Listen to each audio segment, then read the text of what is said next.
Today's video is sponsored by Logitech. As much as we love what we do as creatives, we wish that our jobs were easier all the time.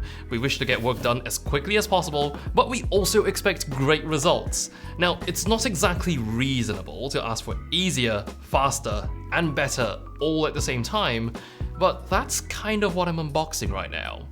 This is the MX Creative Console from Logitech.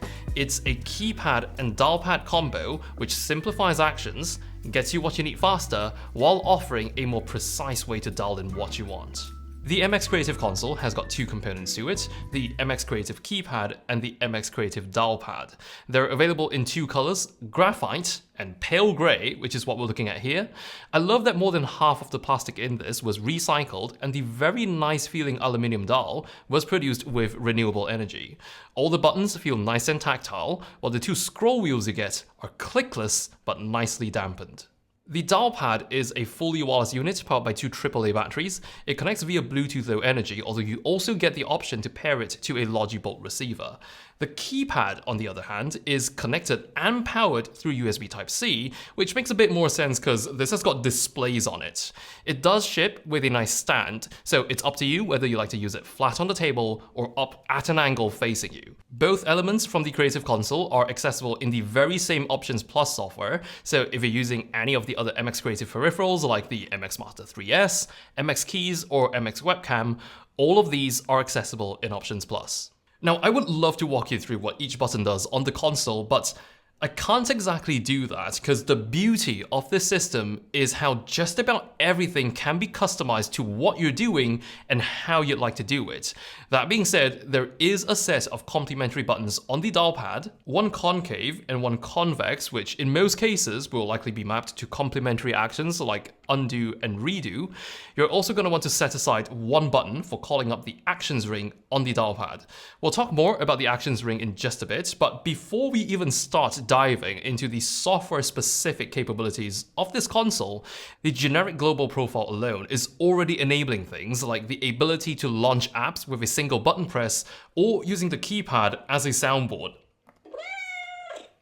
These are certainly nice bonuses to have, but there are completely life-changing functions which you can assign to this. Not that the Meow soundboard wasn't, but things like these system-level clipboard modifiers. Say if I copied a line of formatted text, then I press Unformat Clipboard here on my keypad, then paste so none of the formatting gets carried over. I can also make the text on my clipboard lowercase, uppercase, sentence case, or even title case, all with just one button press. These are just a hint of the sort of features which make up its weight in gold, because without this additional hardware, what we just accomplished with a few button presses would have been rather tedious. But now let's fire up some work which I would certainly classify as tedious, though today to a much lesser degree because we've got some additional help from the console. I've got a catalog of images which need to be edited in Lightroom Classic, and today I'm proceeding only with the images I've rated 3 stars and above.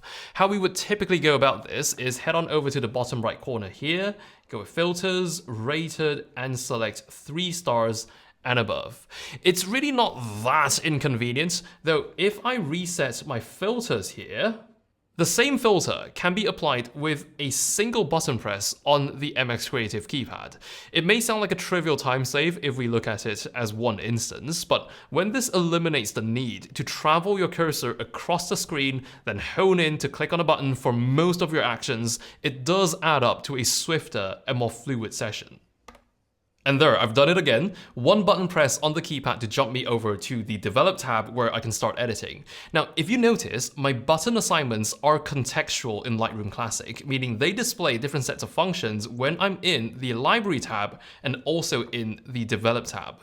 This is actually the case as well on the dial pad, but because it has no displays on it, you'll be able to go through and customize those in the Options Plus app. You can also customize an individual set of controls for the cropping, remove, and masking modes all within Develop. Each of these sets can also have multiple pages which you can flip through using these two buttons on the keypad. So for this first photo, I actually want to crop it into a 1x1 square composition. So I'll hit the crop shortcut on the keypad and it enters crop mode for me while displaying a grid of aspect ratios I can choose from. I'll just hit the 1x1 key, which otherwise would have been a cursor selection from a drop-down menu. And this button in the center of my keypad here, labeled rotate to crop, if I press that, you'll see the button itself get highlighted, but nothing's happening on my screen yet.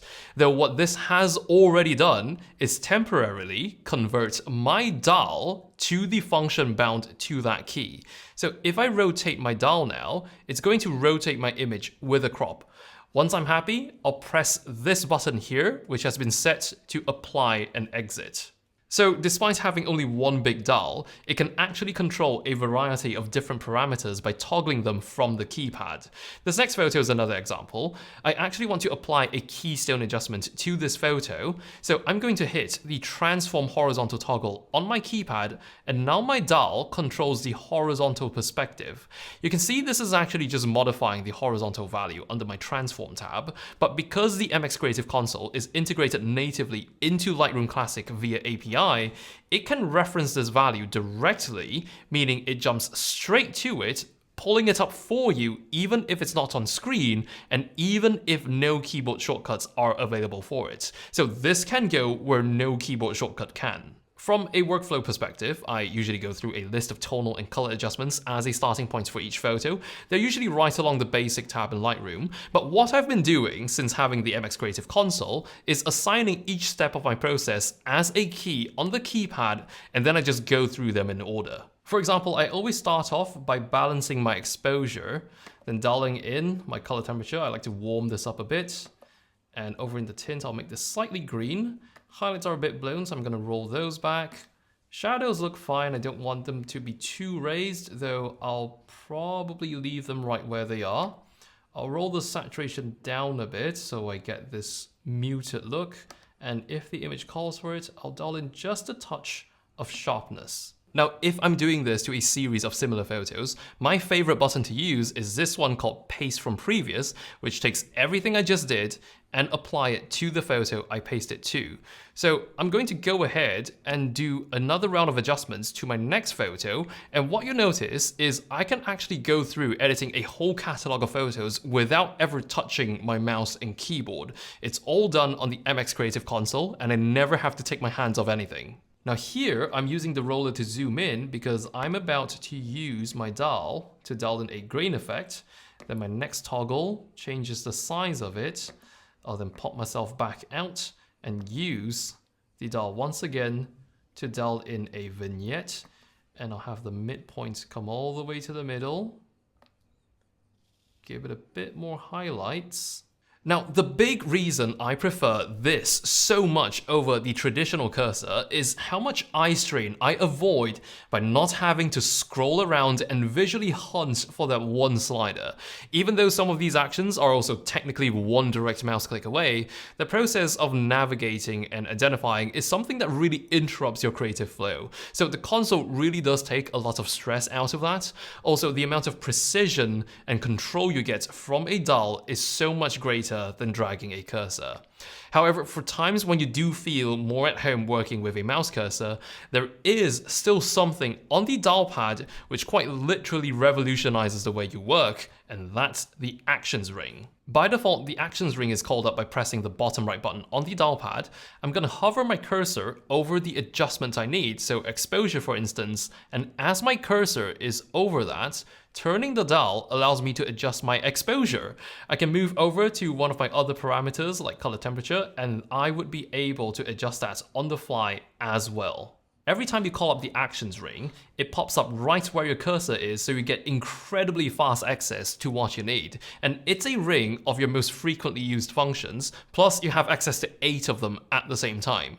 You can of course customize the actions ring in the Options Plus app. It's almost like a third element to the MX Creative Console which exists virtually.